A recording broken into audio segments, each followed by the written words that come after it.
समीक्षात्मक टिप्पणी के लिए मैं जिनको आवाज़ दे रहा हूँ वो हैं डॉक्टर अश्विनी शांडिल्य जी। डाइट पंचकुला में आप असिस्टेंट प्रोफेसर हैं। हिंदी, जनसंचार, लोक प्रशासन, शिक्षा शास्त्र में आपने एमए किया है। हिंदी में एमफिल, पीएचडी आपने किया है। धरती से आसमां तक आपका काव्य संग्रह है। दूसरा काव्य संग्रह दबे पाँव चुपचाप है। इसके अलावा आलोचना, कहानी, कुछ संपादित काव्य संकलन भी आपके प्रकाशित हुए हैं।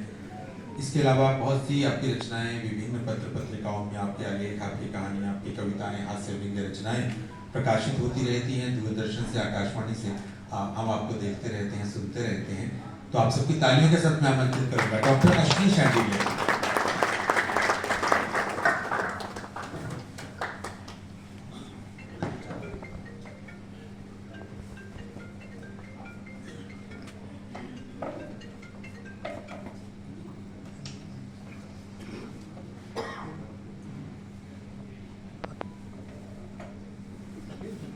सर्वप्रथम आप सबकी उपस्थिति को प्रणाम करता हूं,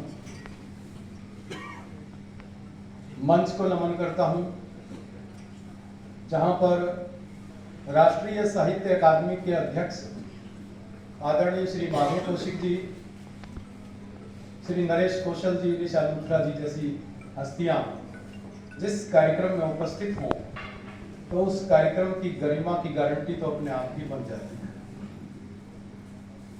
मैं राजेंद्र धवन जी को इस संग्रह के लिए बधाई देता हूं और नीरज जी की दो पंक्तियां आपके लिए, गोपाल दास नीरज जी की, वो बोलना चाहता हूं कि आत्मा के सौंदर्य का शब्द रूप है काव्य।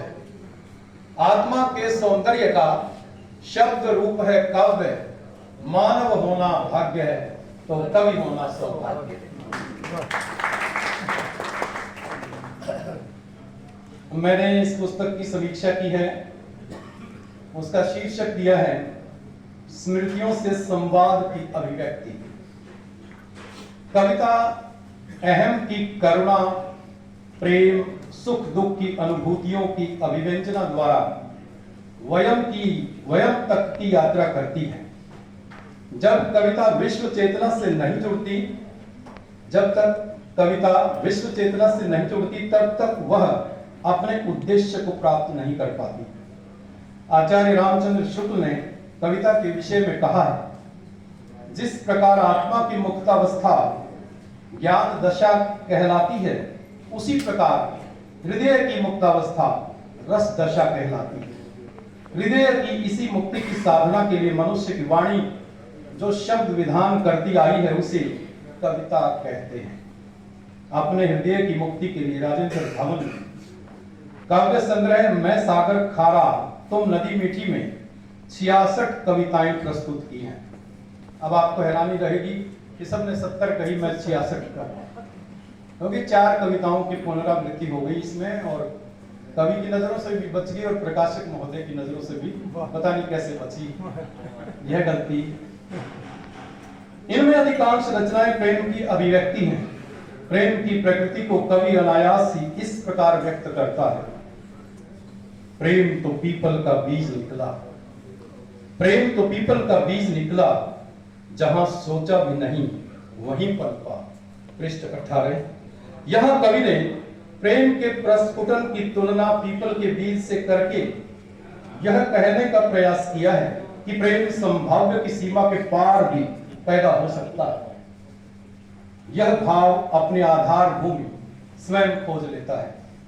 यह सूखी रेत, ईंट, पत्थरों जैसे हृदयों में भी अचानक पनप सकता है। ऐसे वर्णन से प्रेम के विषय में प्रसिद्ध कहावत याद आ जाती है, प्रीत न जाने जात को जात, नींद न जाने टूटी खाट, भूख न जाने बासी भात, प्यास न जाने धोबी घाट।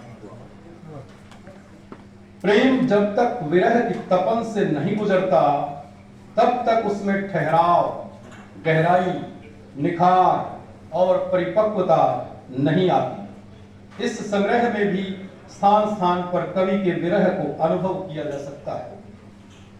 कवि लिखता है, ये किसने दिल में अब घर अपना बना लिया, ये किसने दिल में घर अपना बना लिया, पता भी न दिया और हमें तड़पा दिया।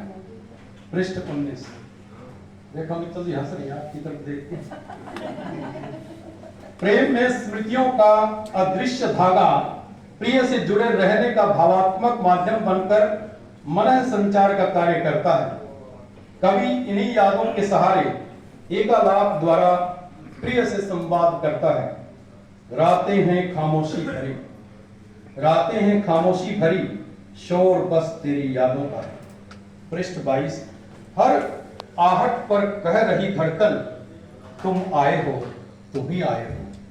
खुला जब दिल का दरवाजा तो सामने थे बस तुम। पृष्ठ 29।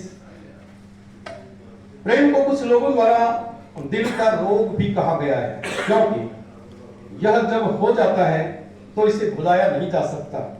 कवि भी कहता है, मोहब्बत को पहचानना मुश्किल, मोहब्बत को पहचानना मुश्किल, पहचान गए तो भुलाना मुश्किल। पृष्ठ 44। प्रेम जब स्मृतियों में सांस लेता है तो दिल का सोता फूट पड़ता है। इसी भाव के संदर्भ में माधव कौशिक जी के ये शेर याद आते हैं। प्यार भरे कुछ लम्हे जब भी याद आए, प्यार भरे कुछ लम्हे जब भी याद आए, आंखों में बदली सी छाई सांझ ढले। प्यार भरे कुछ लम्हे जब भी याद आए, आंखों में बदली सी छाई सांझ ढले। सारी रात बुझाने में ही गुजरे, सारी रात बुझाने में ही गुजरेगी, किसने मन में आग लगाई सांझ ढले। प्रेम में आकर्षण से लेकर स्थिरता तक के बीच में तड़प, प्रतीक्षा, बेचैनी, कुमारी, जड़ता, आत्मानंद आदि अनेक पड़ाव आते हैं। कवि मन्नत का धागा कविता में अपने प्रिय से मिलन की इच्छा पूर्ति के लिए पेड़ पर धागा बांधने के परंपरागत लोक विश्वास को अपने भावों में ढालकर सुंदर चित्रण करता है। मन्नत के धागों से बंधा यह पेड़ आज भी गवाही दे देगा कि तुम्हें चाहा है कब से, कितनी शिद्दत से, अब तो पेड़ भी बूढ़ा हो गया। यह बोझ सहते सहते कि कब खुलेगा धागा, कब होगा मिलन। उम्मीद इस यात्रा में ऐसी पगडंडी है जो इसे निरंतर गति देती रहती है, अनेक मोड़ देती है, विभिन्न पड़ावों से गुजारती है, जिज्ञासा बनाए रखती है। प्रेम प्राप्ति की उम्मीद में कवि कहता है, सुनो तुम हमसे झूठ ही कह दो ना, सुनो तुम हमसे झूठ ही कह दो ना कि हमें तुमसे नेह है। एक जिंदगी काट लेंगे हम इसी सहारे, जैसे पर्वत को आस, एक दिन तो पहुंचेगा राही उसके पास। अपनी असीम चाहत को जब कवि प्रकट करता है तो दो पंक्तियों में ही उसके स्केल को व्यक्त कर देता है। देखिए वानगी एक, तुम ख्वाबों में चले आना, हम उम्र भर न जागेंगे। तुम ख्यालों में चले आना, तुम ख्वाबों में चले आना, हम उम्र भर न जागेंगे। जब व्यक्ति स्थूल रूप में प्रेम की कामना करता है तो आत्मा की यात्रा के मार्ग को छोड़कर दैहिक प्राप्ति की ओर बढ़ता है। उसके इस विचलन से उसे हर तरफ निराशा का कोहरा घेर लेता है। कवि निराश होकर लिखता है, ख्यालों में बसाया था एक शहर तेरे नाम का, ख्यालों में बसाया था एक शहर तेरे नाम का, न तुम मिले न शहर बसा, न मंजिल मिली न रास्ता दिखा, न जिंदगी मिली न मौत मिली। जब टूटा यह सपना बस एक गुब्बार दिखा, जहां था धुआं बस धुआं दिखा। पृष्ठ 70। यादें मनुष्य को उसके अतीत से, परंपराओं से, परिवार से, संस्कृति से, जड़ों से जोड़कर रखती है। जॉन एलिया ने कहा था, अब तो हर बात याद रहती है, गालिबन मैं किसी को भूल गया।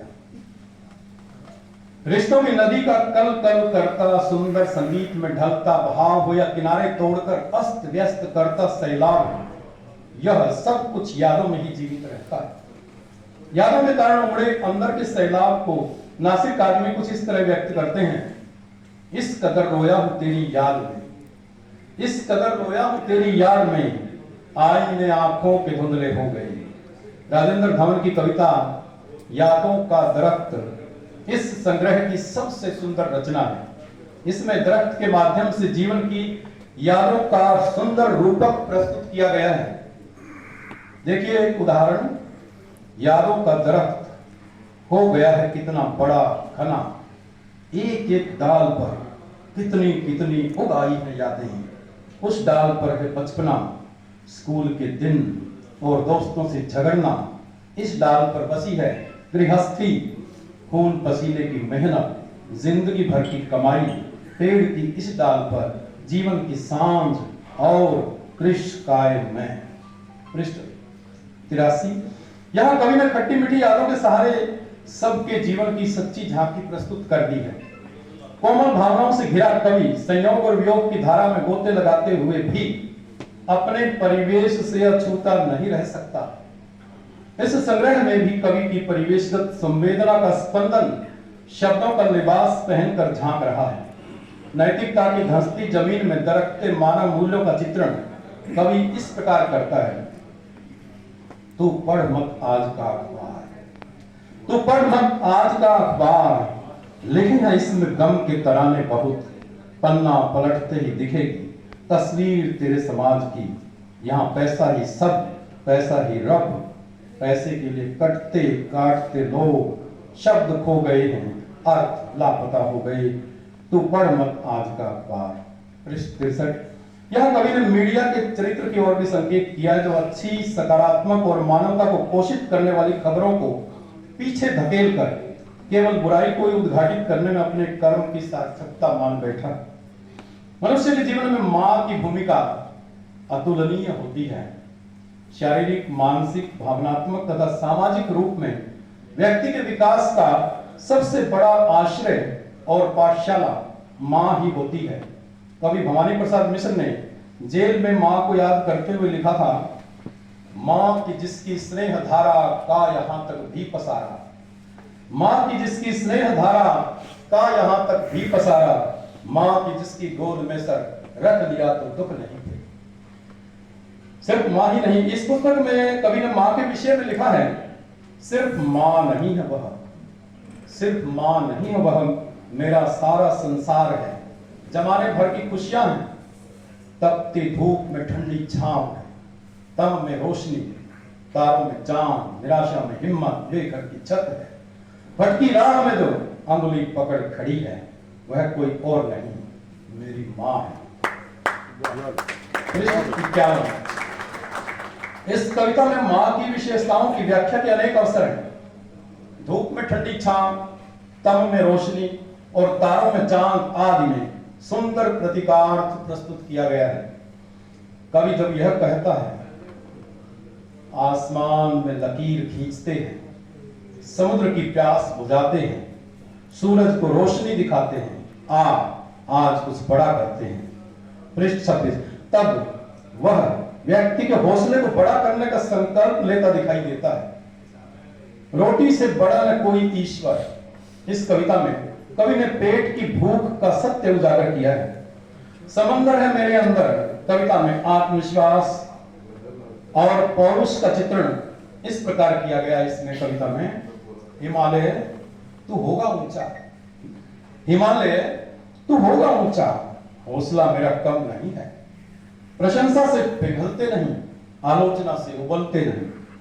पृष्ठ 42 पर आदमी के स्वरूप का चित्रण करते हुए कवि कहता है, आदमी इंसान है शैतान भी, आदमी भगवान है पाषाण भी, आदमी यदि आदमी ही रह सके, आदमी यदि आदमी ही रह सके तो न उससे है बड़ा भगवान भी। यहां आदमी में आदमियत को बचाने की बात कही गई है। इस संग्रह के शिल्प पक्ष की बात करें तो हम कह सकते हैं कि इसका शिल्प भावों को बहन करने में समर्थ नहीं है। जुगनू की चमक की तरह कुछ रचनाओं में इसकी झलक जरूर मिलती है। हिंदी सिनेमा के गीतकार कवि डॉक्टर इरशाद कामिल इस पुस्तक की भूमिका अवश्य लिखते हैं, लेकिन वे राजेंद्र धवन की कविताओं पर बोलने से साफ बचते नजर आ रहे हैं। उन्हीं के शब्दों में, अगर नहीं पता कि कविता क्या है, तो यह जानने का प्रयत्न आवश्यक है कि कविता क्या नहीं है। कविता आपकी डेली डायरी नहीं है, कविता कोई शिकायत पत्र नहीं है, कविता आपके रोष का विज्ञापन नहीं है आदि। वे कवि को अपनी कलम को लगातार मांझने का परामर्श देते हुए यह संदेश भी देते हैं कि कवि होना आसान नहीं है। कविता दुख से जन्म लेती है और राजेंद्र धवन का दुख भी इस पुस्तक में स्थान स्थान पर देखने को मिलता है। मैं इनके प्रथम प्रयास के लिए इन्हें बधाई देते हुए अंत में मालू कौशिक जी के इस शेर का उल्लेख करना चाहता हूं। दुनिया है कि आ जाती है शेरों के बहकावे में। दुनिया है कि, देखिए गहराई देखिए शेर की, कि दुनिया है कि आ जाती है शेरों के बहकावे में, जाने कितने जख्म छिपे हैं लफ्जों के पहनावे में। लफ्जों के पहनावे। बहुत खूब।